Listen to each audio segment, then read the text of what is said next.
Hey, it's showtime. What's up? No matter what time of day it is, good morning, good afternoon, good evening. Hello. Hey, it's Phil Gerbishak. I'm super stoked to be with you. Today we're talking about the 1440 principle, right? 1440. Now, what the heck is this? Well, Liz Need is going to tell us. I can tell you that this book is fantastic. It is a super quick read. It is super fun. Some of the chapters are a whole paragraph long, which is really funny to me because, those were some of the most impactful things. One of the things that Liz says in this book that I love is she says, life is not a group activity. So many opportunities are born from not asking permission. That's a quote from Belinda Johnson. And this book really, it surprised me because I'm a self-improvement junkie, and yet I learned stuff from this. So I'm super jacked to have my friend Liz Need. What's up, Liz? Oh, you make my life, Phil. You're kind. You're kind, but this is great. So first, I love that it's orange. So you might guess that, right? So I love that it's orange, but I love that it's easy to read, which is super important. So, but you've been talking about this for a long time. The question I got to ask first is why now? Why did you decide now is the time to publish this book?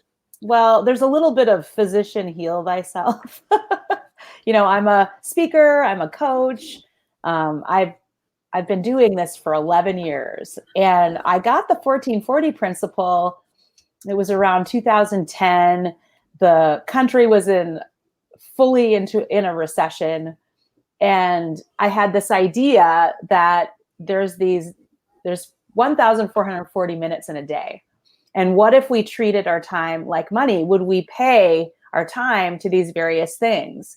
And it took me a long time to get there. It took me a decade to finally give myself permission to write this idea out, this thing that had totally changed my life. Because before I started my business, I was pretty disempowered. I was a person who I was always trying to get it right.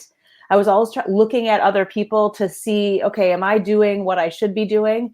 And it wasn't until I found this idea, it was gifted to me divinely, I believe, that I finally moved in the direction of what I should be doing. And so this was just me taking the lessons that I've learned in the last 10 years from this idea and giving it to others. Wow. It's awesome. Yeah. It's awesome. I love the short action-packed chapters. I mean, that's really, really fun. One of the things in one of your postscripts, you say you're always paying to something. And this is one of the ones that struck me the strongest. It says, I can always make more money. Through investments or collaboration, I can find a way to grow financial wealth. But time is a different story. You get one chance to spend those minutes, and whatever choices will be your result. You have 1,440 minutes every day. Are you excited? Are you planning your future? Are you owning every day?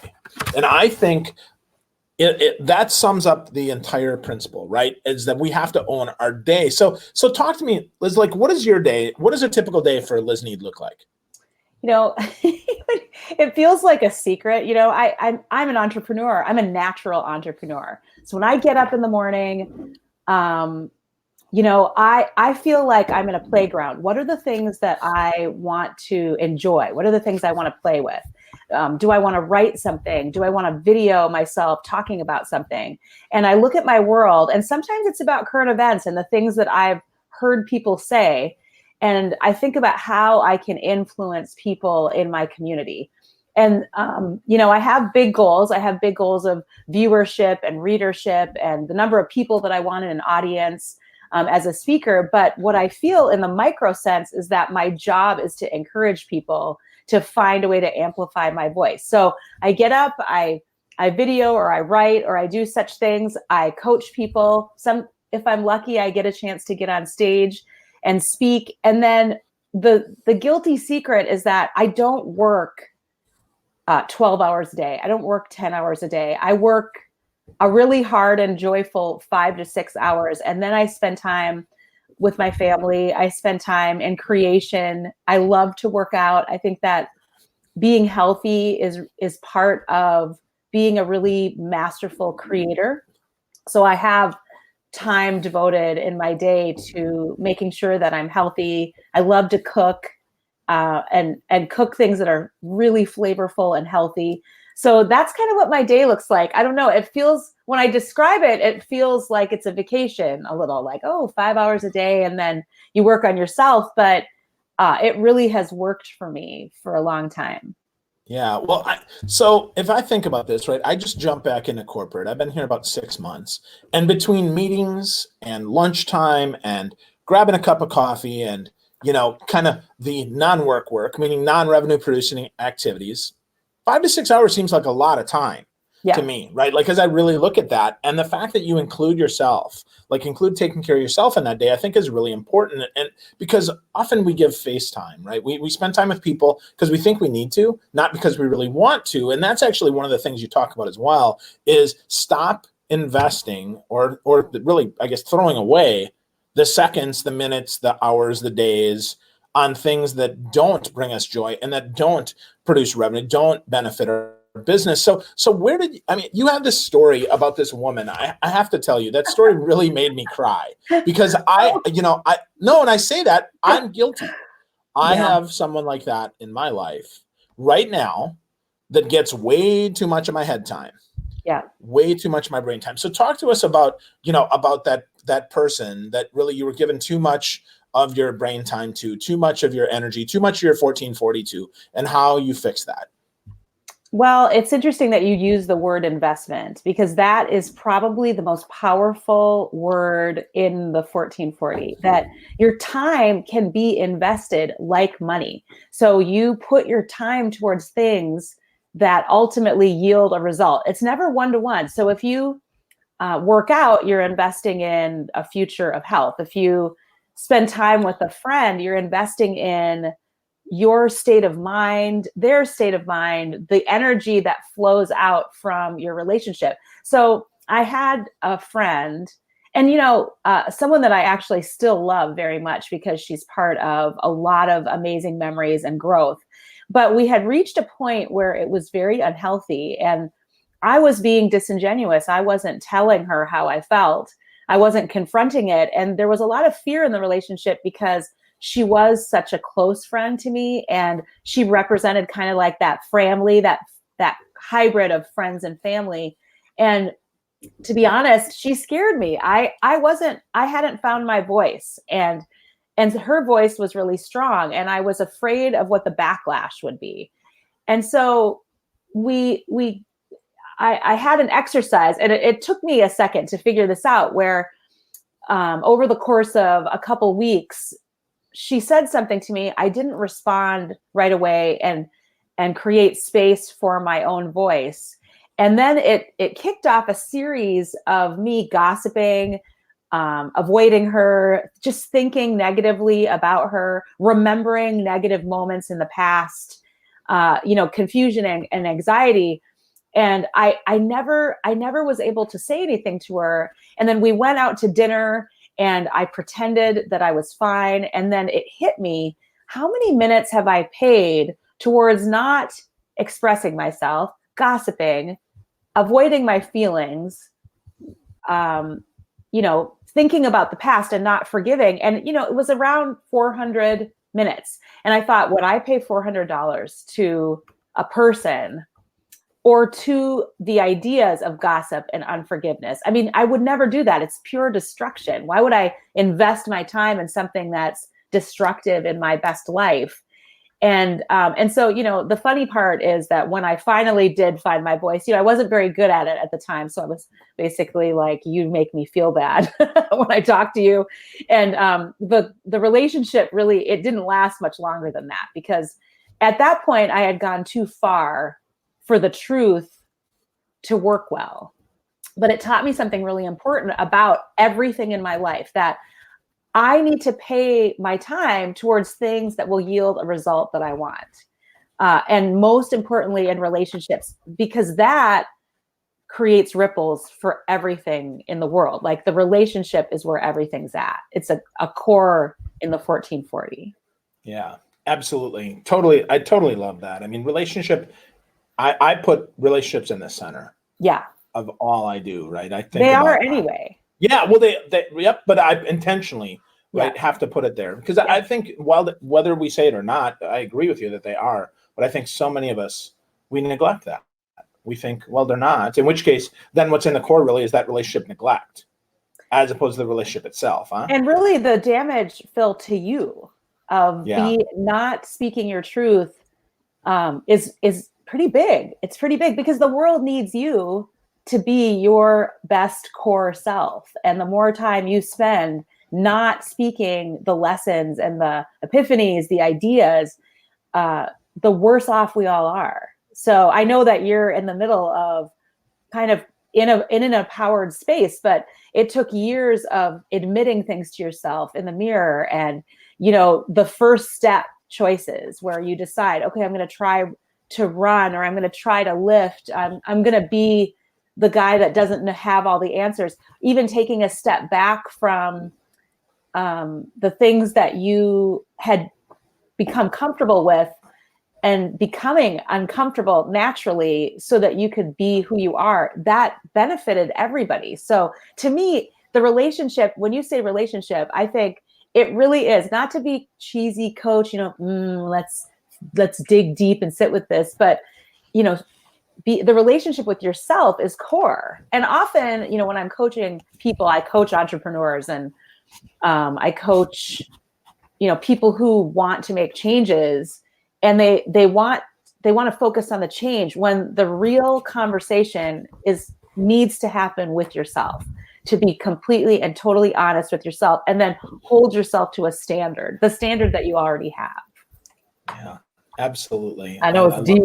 It's so deep. It is deep, and it's important, right? And I think it's really important, and it is central to the 1440 principle. It's also central, I think. You make my life every single time you lift that book up. Oh, I just want you to know. Well, you're welcome. So, I think it's important though. I think people need to see this. And one of the things you talk about here is something I've been really working on a lot. Like the last 90 days has really been hard. And that's kind of overcoming some of that self-hatred and really focusing on the gratitude. Because, the joke, and I would use air quotes around joke, the joke is that we're our own worst critic. But the reality is, like, we say stuff to ourselves that we would never say to another person. I mean, I'm totally guilty of that. And you close up on page 47, you say you have a decision to make.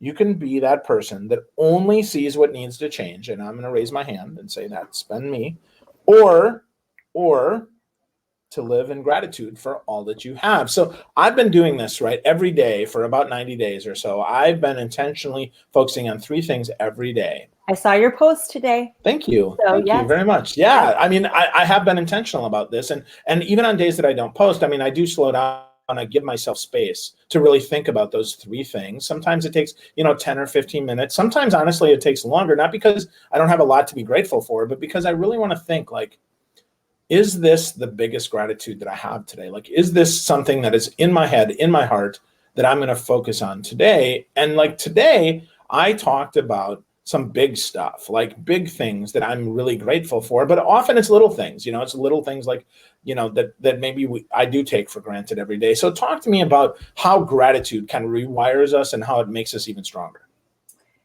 Well, so the interesting thing, the connection, I actually made some really important connections for myself as I wrote the 1440 principle. And one of them was the connection between self-hatred and gratitude. And hatred is a really strong word. And when I use that word when I'm coaching or when I'm on the stage, often the reaction is, well, I don't hate myself. I mean, hatred, that's, I just don't tolerate this or that. And the mistake or the big lie is that you have to dislike something in order to change it. And what I've realized is the opposite of picking yourself apart, which is so easy to do because you're in your head, you are in the space of you 100% of the time. And so you can see yourself and all of the negative things, or I mean, negative is not a good word, but the things that you don't like about yourself. And there's piles and piles of them. And if you want, and you pay attention to that, it will completely obscure the magnificence of who you are as a person. And I think that from day one of our cells becoming specialized and turning into heart and lungs and eyeballs and whatever, and you come into this world, you are a total miracle. It's amazing things happen the way they do, as routinely as they do. And the idea that you're an original, that there's no one else that will ever be like you, that will walk the earth again, that you have a unique path and perspective, and that together we all make something. Gratitude is the nurturing part. It's the opposite of self-hatred. It's taking the things that are good and making them and nurturing them. It's like growing a garden. Like, what are you fertilizing the garden with? Is it poison? Because you'll just kill everything. If you fertilize it with, or if you treat a garden with only poison, nothing will grow. You have to have the processes in place, the actions, the behaviors that create what is good in your life, because it's already good. It was already good to begin with. And we make mistakes and we do things. Listen, for anybody who is reading this book, who's thinking about picking up the book, I am painfully open in the book. I really lay myself out there, because what I want to model is that every single thing that happens to you, everything that you become, has a purpose and a lesson in it. And so even from the worst situation, if you can see the glimmer of hope, which is packaged up in gratitude, you'll find the energy to climb out of the valley. That's the thing. Self-hatred strips you of energy. I mean, you just feel hopeless and overwhelmed and anxious. And, you kind of think, well, I'll postpone it till tomorrow because look at what a mess I made of it. And gratitude changes the lens, and you look at who you are and you see, because you can look back, Phil, into a point in your life that was a disaster. I have plenty of mistakes. And now I can see what the benefit was. So an adult can now take that information and say, when you're in the middle of a disaster and you don't like yourself, here we are again. You are going to fast forward 5 years from now, look back and go, oh, that's what that was about. So to me, gratitude really is it's the same thing as the self-hatred, only you get more out of it positively. Yeah, and I love the reminder that it's really an energy management principle. It is. Right? It helps us give ourselves more good energy and less bad energy, Yeah. and really focus on the stuff that we want more of, because the more we think about the crap, the stuff that's wrong, the stuff that's missing, that's the lack of goodness, right? The worse it is. And I think, as I coach my sales teams, right, and I think about this, you have to keep going. Right? You have to focus on, okay, so I can make one more call, right? What can I control? I can make one more call. I can control that attitude. I can control the effort that I put in. I can control all those things. What I can't control the customer. I can't control the prospect. I certainly can't control, maybe the product team. I certainly can't control what marketing does, but I can absolutely offer some feedback, and then I can feel better and release it and know that I did my absolute best. And I think that's really what the book's about. It is, right? It's all about giving our best every minute of what we have, regardless of what we're focused on and what we're doing, right? It doesn't matter if you're in sales, if you're a leader, whatever. Take the 1440 and slow down. And you say, read the first 4 chapters. And I would say, read the first 4 chapters and then flip around. Yeah. Like, pick a chapter that you love. Like, one of the chapters that I love, by the way, first of all, I got to share your business card because I love this. I love your energy. Thank right? you. I love your energy. That's one of the things that I think is best about you is I love your energy. And this card absolutely shows it. So if you haven't got and you put it in the book, right? Because I got an autographed copy. Ha ha ha, right? So autographed copy too. If you get this, but one of the principles that you talk about is one that I'm going to tell you, I'm just self-admit, I know I need to do better at. And that is just say no. In fact, one of my friends, she gave a program a couple weeks ago, and she said, no thank you is a complete sentence. Yeah. And I forget that. I miss that. So why do we miss that? And then how do we make that better, Liz? I mean, it's a principle. It's a financial principle that is applied to a greater resource, which is time. That you can't say yes to everything because you only have if you're at the store and, we go to Target or we go to some place like that, and it's sometimes hard to say no. But ultimately, that you have this limited resource that is whatever amount of money that you have in your bank account. And that you can't, no is almost more important than yes, because you can say yes to anything in the store. if you have a certain amount of money, let's say you have $20, you can say yes to anything that's $20 or less. And you can walk around and find hundreds of things, maybe thousands of things that are under $20. Maybe you have 500, maybe you have 1,000, but you know that that money, it's not unlimited. And so the same concept holds true for time. And in fact, it's even more invaluable because, you know, you can find another dollar, like you can accumulate more dollars and spend them. And you can't accumulate more time. Like you're only given what you're given. But no, I mean, okay, so you have 20 minutes that you could watch, you could stream a show, 20 minutes that you could sleep an extra 20 minutes, 20 minutes to go to McDonald's, 20 minutes to think about something that you did wrong. Obsess about what somebody said. You have also 20 minutes to invest in a talent. You have 20 minutes to get back into it when you've been shut down. Like, you know, I'm an entrepreneur, so I hear no a lot. And I have only so much time. You know, something funny, you know, I don't always meet people. I often ask people to meet me in my office if they're in town. And part of that's because I only have so much time in the day, and I've hit my stride. And I really think about the time I spend in the car going to someplace. Is that going to get me what I want? It really has changed my relationships, my romantic relationship, my friendships, because I think about what am I giving my time to, and is it going to be worth it? And no is an important part of that. So, you know, it's not that hard. You just think about going shopping. And it's like you wake up and you start shopping immediately. You start shopping for thoughts, shopping for actions and behaviors, shopping for results. And you have to think yes and no are tools to help you get to that place. Love that.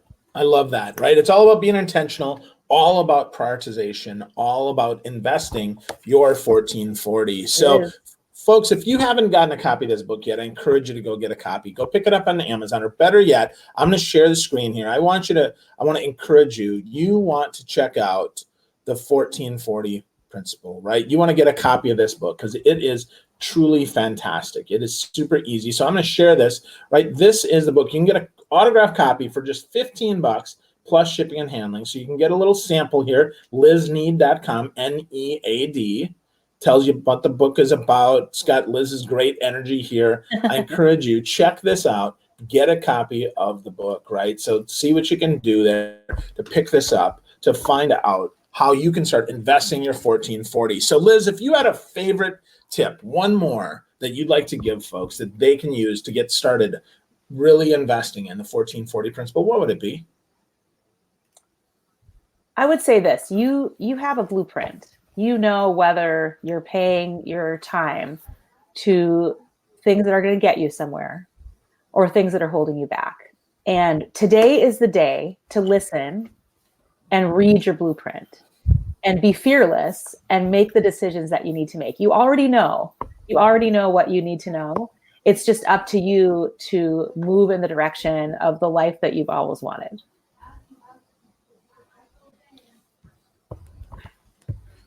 Oh, did I lose you, Liz? Are you still there? No, yeah. I'm just, can you hear me? Keep going. Oh, that's it. That's it. Cool. Yeah, that's my tip. Is that, you know, do you want me to do it again? Yeah, hit me one more time with that because it kind of blepped out. I'm sorry. Hit me again one more time. So this time with feeling. Woo! Okay. My big tip is that, you've been given these minutes. You are like right now, you could just, touch your pulse, and one by one, seconds are ticking off, minutes are ticking off. And, there's a reason why you're here. And the big thing is to recognize that you were not born without instructions. You have inside of you a blueprint for your best life possible, the life that is needed for your community, the voice and the thoughts, the actions that are needed for your community. And so rather than looking around and seeing what else other people are doing and operating as a group, my request to you is that you listen and you think about whether the things that you're thinking and doing are moving you towards your best life possible.